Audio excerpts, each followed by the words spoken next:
You're listening to Talk Amongst Yourself, the solo space where we pause, reflect, and get radically honest. I'm Kaylene. Last week didn't deserve grace, and I'm not here to offer it. From political gaslighting to cultural chaos, the headlines weren't just exhausting, they were emotionally violent. So today, I'm naming what happened. Not to debate it, not to soften it, but to say I saw it, I felt it, and I'm not performing neutrality. You know, last week's headlines, they hit hard. And these are the moments that didn't deserve grace.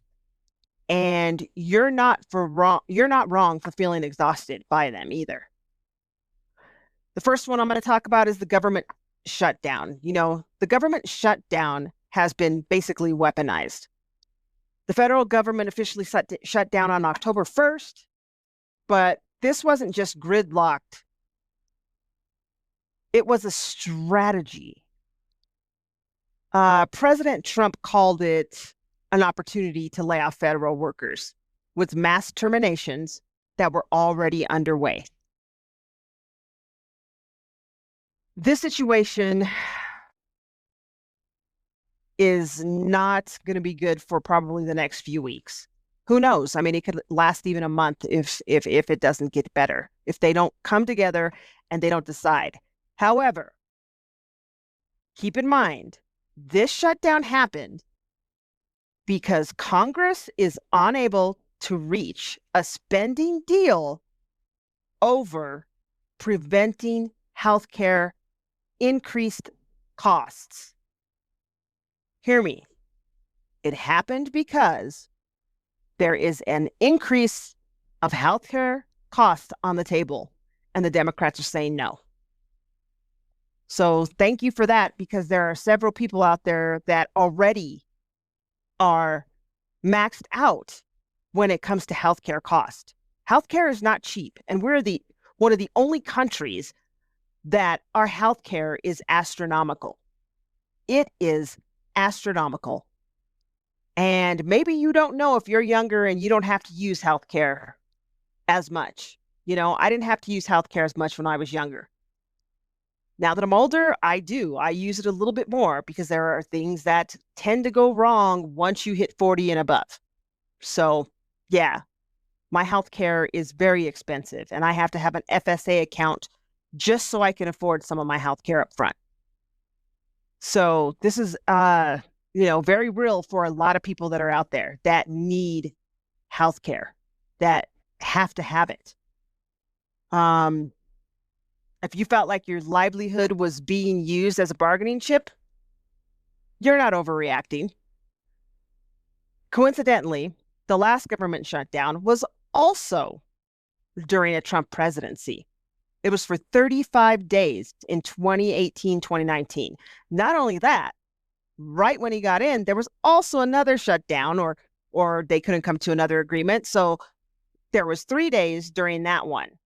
And so far, he's leading. He's leading with the most shutdowns. Shutdowns didn't start till 1980. Do a little research. I'm not going to get into all that. But to say that he does have the most shutdowns out there. Another headline. Let's talk about the Epstein files. Yes, the Epstein files that your president, Donald Trump, promised to release, and they have not been released. It says that part of this list is out, but I don't even believe that. I do not. I mean, it's so hard to believe anything that's out there right now. And I certainly don't believe that part of the list has been released. I believe that it's not being released because a lot of Republicans and a lot of Democrats are on that list. And I am saying both. I'm not saying that there's more than one group than the other, but there may very well be, because a lot of rich people, Republicans, guarantee you there are Hollywood stars on that list. There are just people on this list. So there you have it. That, to me, this whole government shutdown was to delay that vote too. I mean, the vote has now been delayed.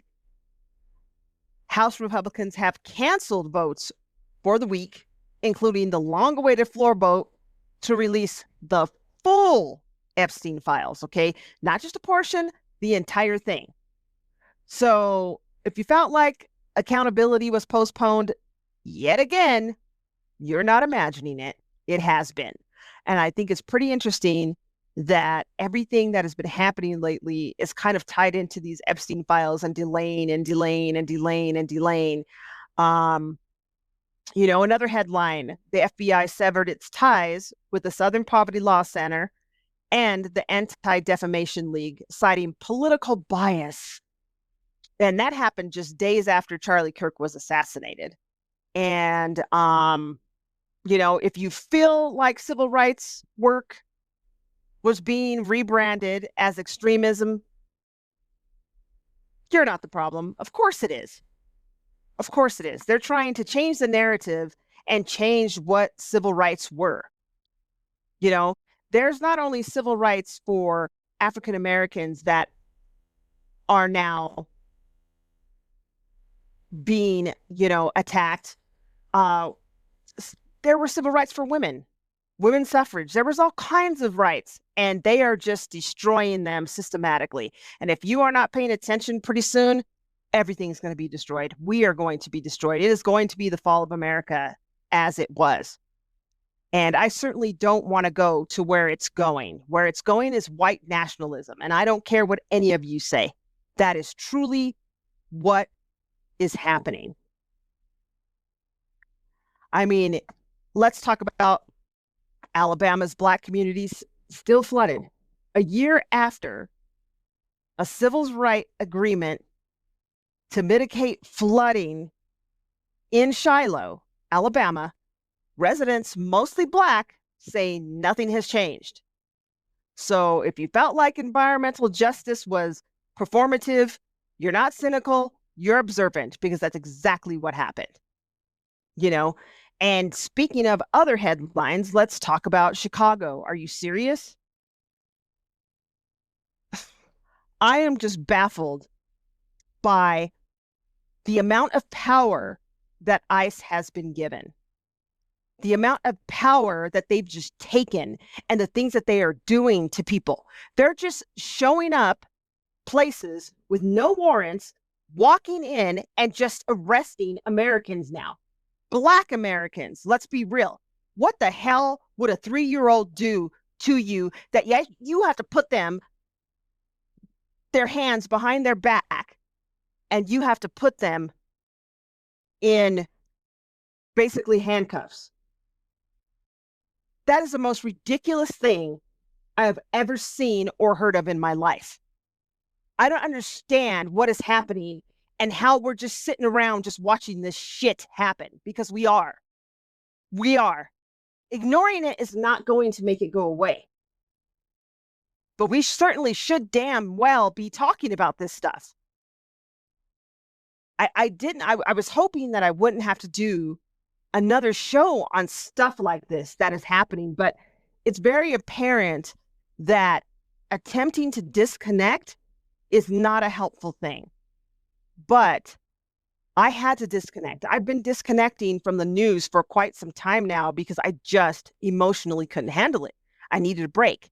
So I was like, okay, I'm going to go back slowly into the news. And man, if it's not another text about something, or another text about something, or another phone call about something, or that's happening in the news, it's coming. So now I've had to connect and look at stuff that's happening. I mean, I didn't know about the censorship that happened at the Toronto International Film Festival over the Gaza Israeli documentary.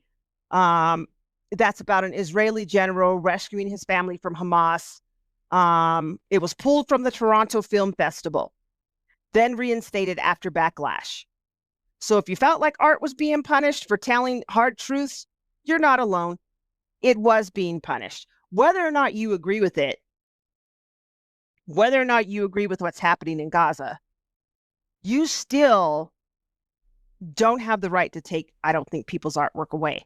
I don't think you have the right to take away people's feelings, to take away people's thoughts, to take away people's speech on it.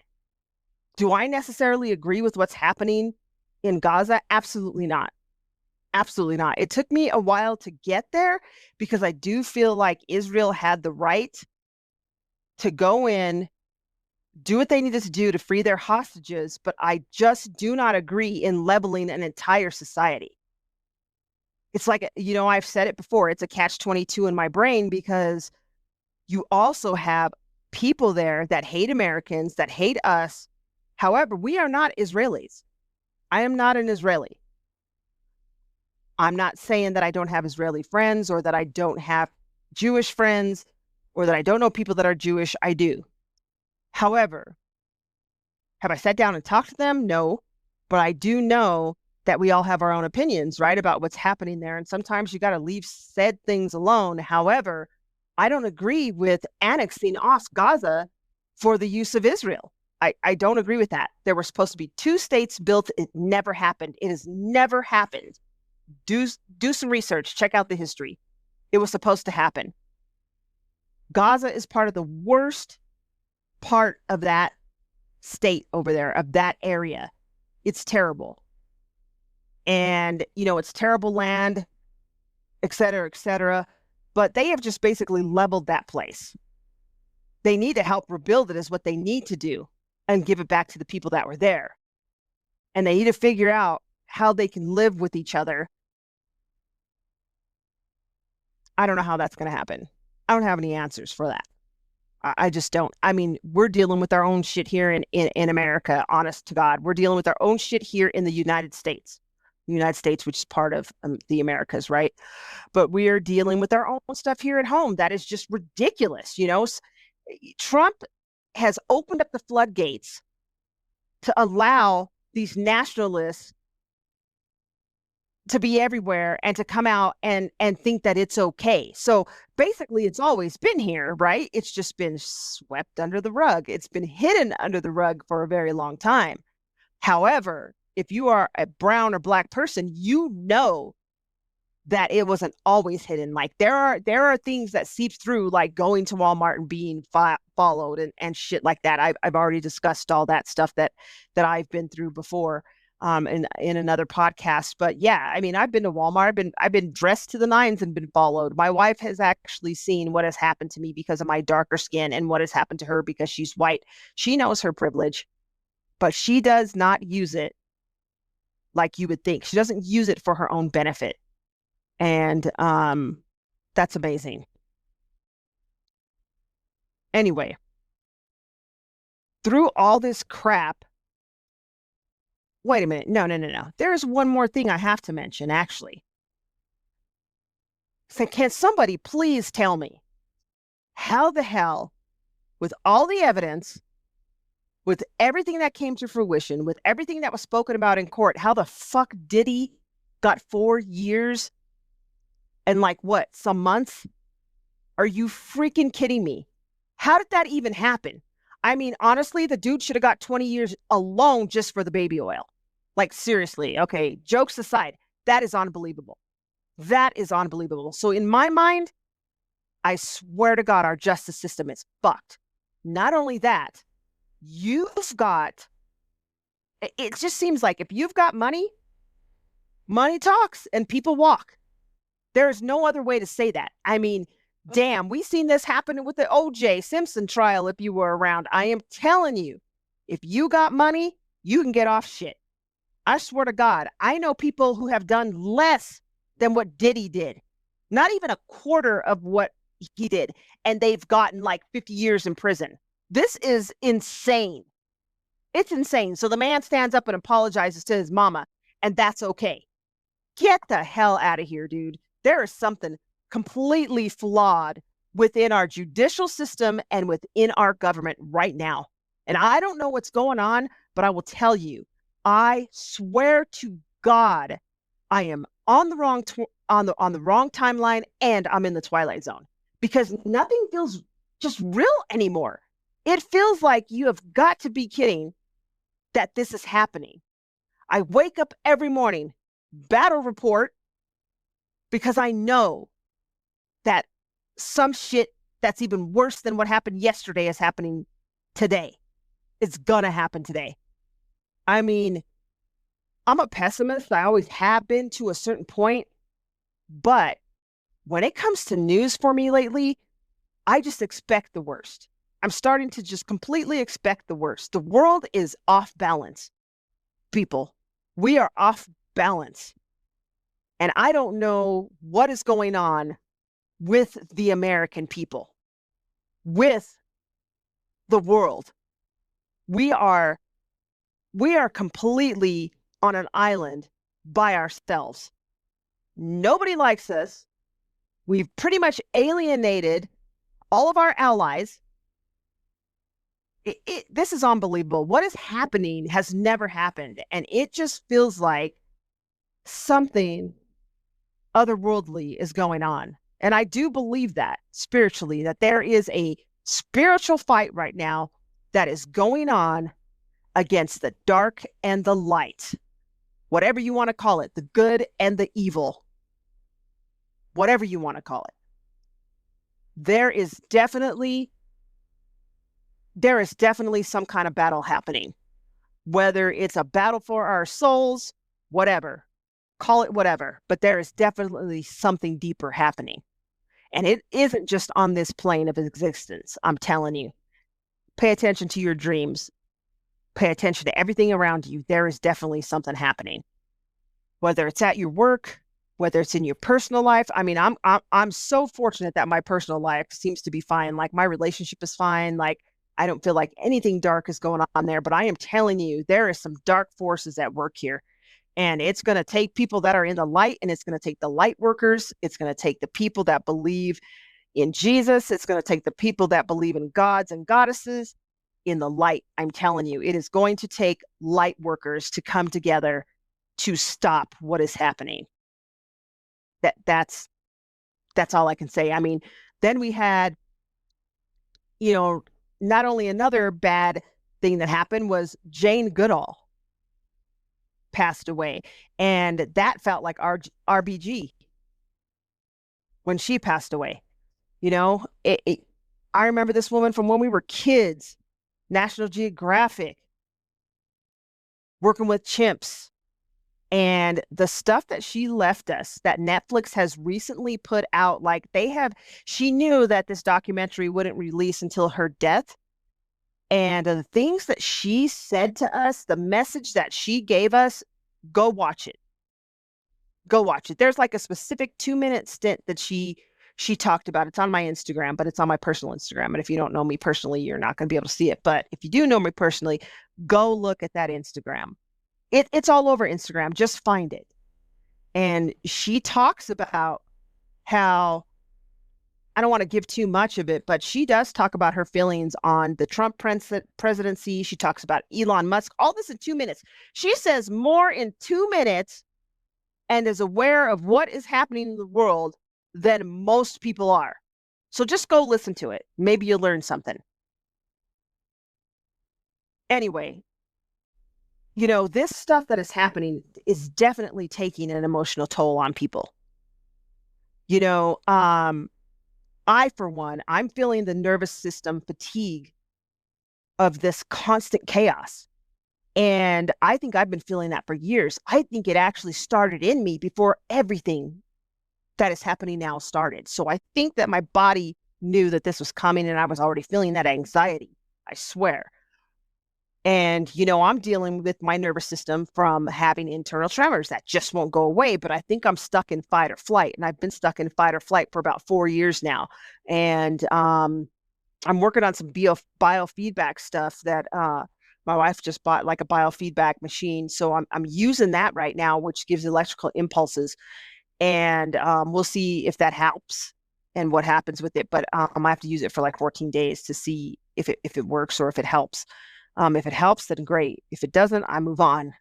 I've been doing a lot of meditating too, because I need to get ahead of this. I need to stay ahead of this.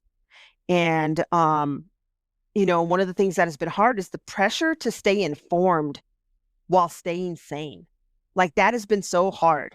And I don't think I'm the only one who feels it. I think it's all over the place. I think people are like, oh my God, am I going crazy? What is happening?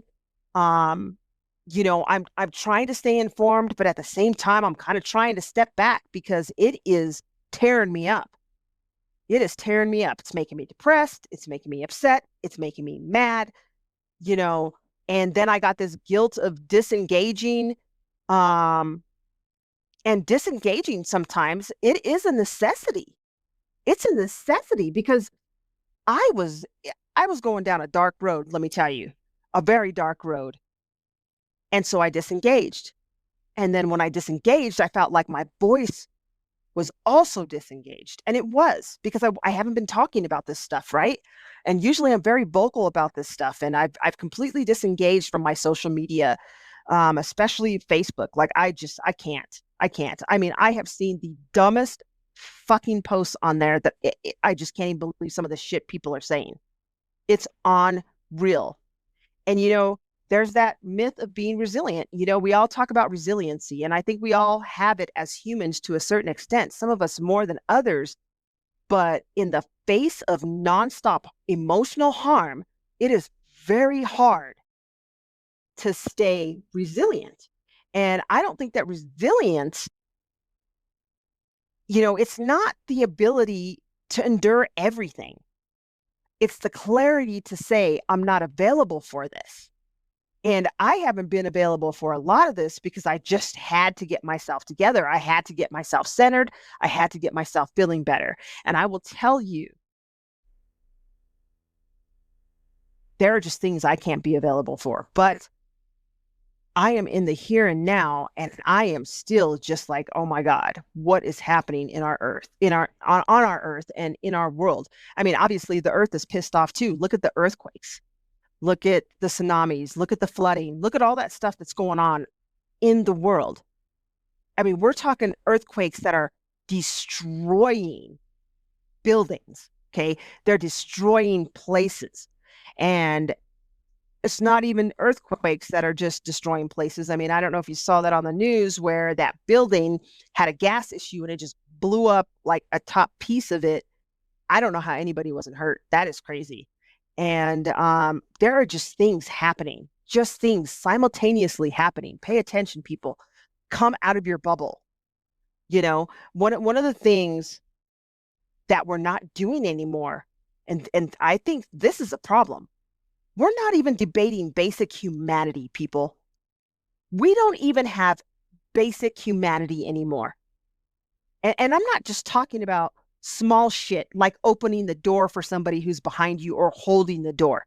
I mean, we haven't done that for a while, right? Like there's a lot of people that don't do that shit. There's a lot of people that think that respect is earned. Respect is not earned. Respect is freely given until you are disrespected. That's how it was, and that's how I was brought up, and that's how I believe. I give everyone respect until they don't deserve it. You don't have to earn my respect. I will freely give it to you. You have to keep it, not earn it. That is the dumbest shit I've ever heard of. And a lot of these young people talk about how, oh, my respect is earned. Now, fuck you. If I have to earn your respect, you ain't going to get it. Let's just put it that way. I deserve your respect. You know why? Because I'm older than you. I was taught to respect my elders, and that's how it's always worked. I'm not going to let some little pansies who cry about every little thing tell me that I need to earn their respect. Get the hell out of here. The way I see it is, if that's the case, I don't even need you. That's how I feel about it. That's how I feel about it.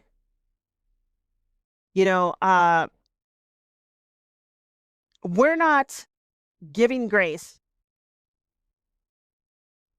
to anybody who weaponizes their platforms. We're not pretending right now that silence is neutrality. Silence is not neutrality. Silence is giving away your voice. Why we stay silent on the sidelines, this is why all this shit is happening. Because, no offense. No, maybe it is offense. But Black people have basically checked out. Black people have checked out because they feel like they have done everything there is to do. You have not fucking done everything there is to do. Do you think Martin Luther would have checked out? Hell no. He never checked out. He pushed forward. That's what he did. He pushed forward. And that's what we should be doing, not sitting on our fucking asses at home or, just going through our daily lives without knowing what is going on in the world, deciding we ain't going to help. That is the dumbest goddamn thing I ever heard of. We've always let these assholes separate the minorities. Once we continue to let that happen, look what has happened. Do you not see what is happening? What is happening? Because Black people are staying at home, is that we can't get enough people out there to change things. So what we need to do on this next march is get our asses up and get out there.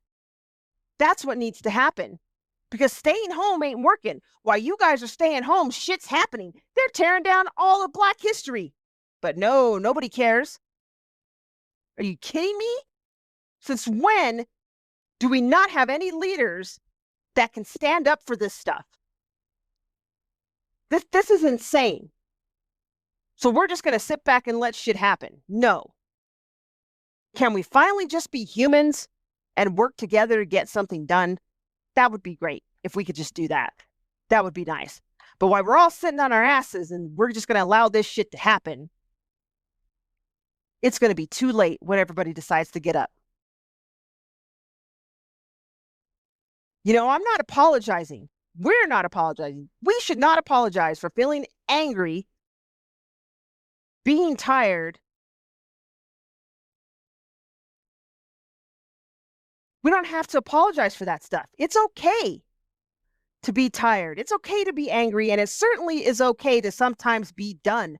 But it's not okay to stay out of the fight completely. We can't do that, people. I mean, yeah, I'm a little angry, but at the same time, I'm clear. I'm clear. Call me woke. Call me whatever you want to call me. But I'm clear. So if you don't agree with them, I don't either. If you're tired of watching cruelty get rebranded as strategy and put on a pedestal, I hear you. And if this past week made you feel angry, numb, or just done, you're not dramatic. You're awake. Stay awake. We have got to stay awake. We have got to do something about it. I don't know, maybe hitting the streets, maybe another day of no shopping on Amazon. I don't know what, but let me tell you, it has worked. We control the economy. You know that. We have proven that this year. So whatever we need to do is what we need to do, whether it's getting out there and marching. You may have to get back out there. You may have to get out of your damn comfort zone in front of your Netflix, watching whatever series through 18 seasons. Get up, wake up, stay up. And that is what we need to do. It doesn't mean that, being awake doesn't mean staying available to everything, but you need to stay available to something. And some of these people aren't even staying available to anything. They're checked out. We need you to wake the hell up and stop checking completely out. I know it hurts. I know it's tiresome. I know we're angry. I know we're numb. I know all that. But we need to wake the hell up and stay up. Okay? We need to do that. I'll be back next Sunday. Until then, stay sharp, stay awake, stay brave, stay grounded, and keep talking amongst yourselves. I know I will be.